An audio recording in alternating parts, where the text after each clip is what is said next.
to the special edition of Why Do We Do That? The program that asks the question, why do we do that? Yes, strange that. Who would have thought it?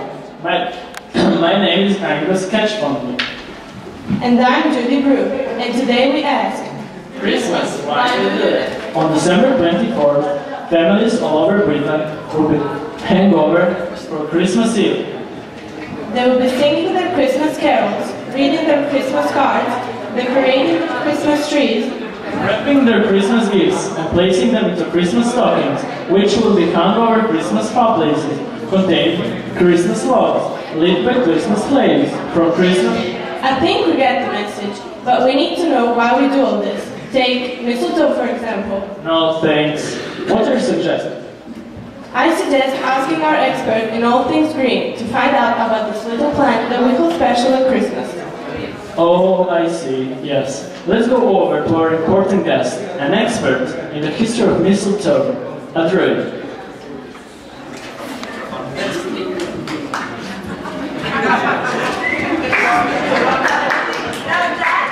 That's correct. We ancient Celts believed that mistletoe had magical healing powers.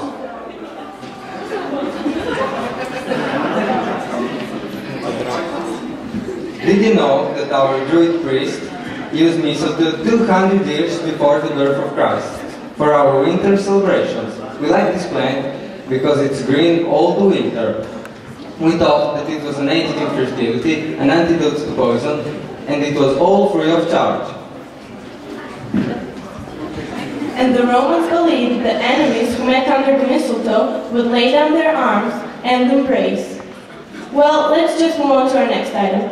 Trudy Wignapper presents a special report on Christmas cards. Why do we do that?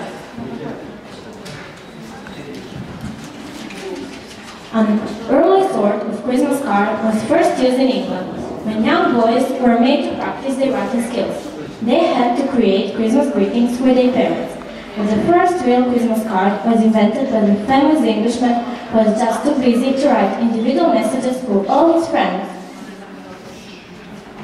I am this gentleman, and I am John Calvin, the first one to invent Christmas cards. I used a picture of a family eating Christmas dinner and put it on a 3-panel card with a greeting. Thank you, Judy. Thank you, John Calcutt. Now on to our next item. Angus, what would Christmas be without a Christmas tree? Yes, we take a look at the origin of the humble Christmas tree with another of our green-fingered experts, Floella Shine-Bradley. Hi, like me, I'm sure that many of you have often wondered why each December we decide to uproot a huge tree from garden and put it in our living rooms. Well, to understand this tradition, we have to go back in history to 16th German century.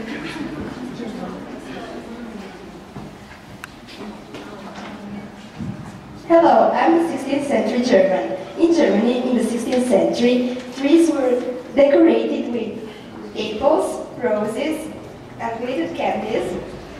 And fir trees decorated with apples symbolized the Garden of Eden and were known as the Paradise tree. Martin Luther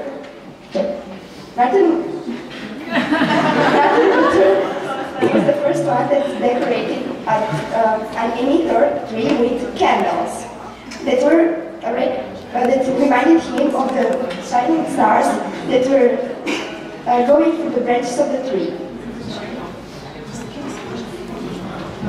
Like mistletoe, the evergreen fir tree was believed by ancient people to help keep away evil spirits, ghosts, and illnesses.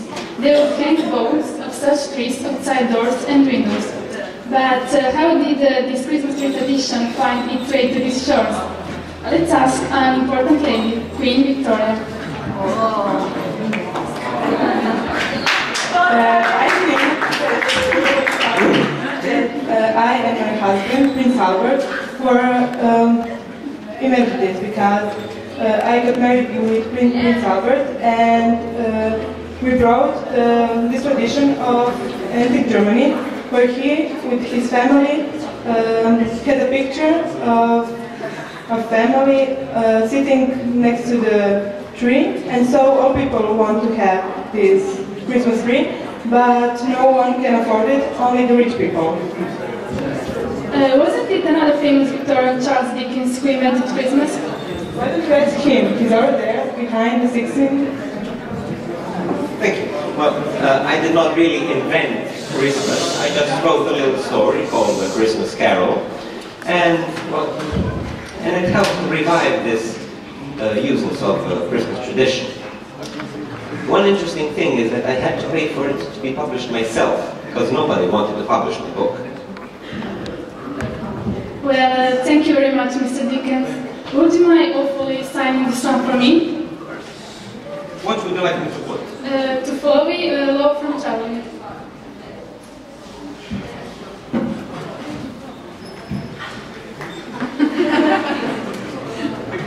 Santa Claus, why do we do that? Thank you, Angus. Thank you, Judy. Now I'm going to chat to two people who can tell us the story of Father Christmas. This is the pastor and Henry Boston.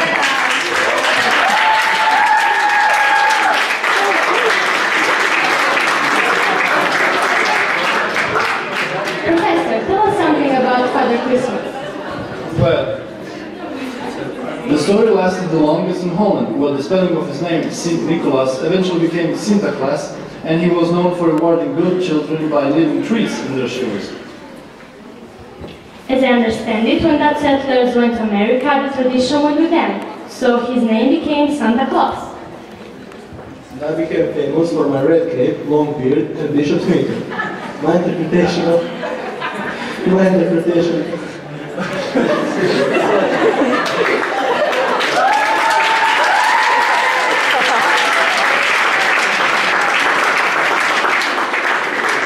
My reputation varies across Europe, where different countries have a different reputation of my story.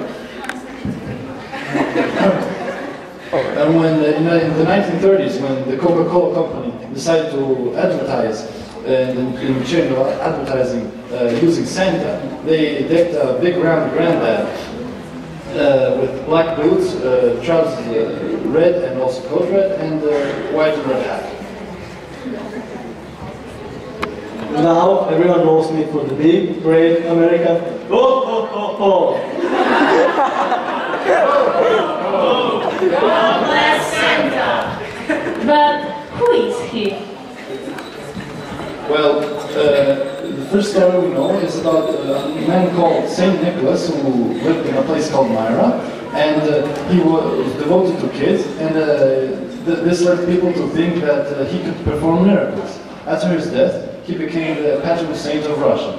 But this man will tell you something more. My name is Robert L. May, and in 1949, the department store company I worked for asked me to write a story to sell Christmas. I came up with the idea for Rudolph and to test the story on my 4-year-old daughter. The story was very successful, and in 1946, 6 million of copies had been sold. Oh, let's wish everybody a Merry Christmas. Yes, you're right. A Merry Christmas to everyone. And it's a goodbye from both of us. And we hope I object. Pardon? Who are you? Don't you know that this is live television? I'll tell you who I am. I'm Sister Very Cross, and I'm indeed very cross. But why? What have we done to upset you? You have missed out the most important story of them all. Oh, you mean the one about the elves and the shoemaker? No, I do not mean the one about the elves and the shoemaker. I mean the one about the first Christmas, the real Christmas. The one that ended in a stable with the shepherds, angels, farm animals, a man named Joseph, and a woman named Mary, and a very special baby in the manger. And now let's all together sing a traditional carol. Wish you a Merry Christmas, we wish you a Merry Christmas, we wish you a Merry Christmas.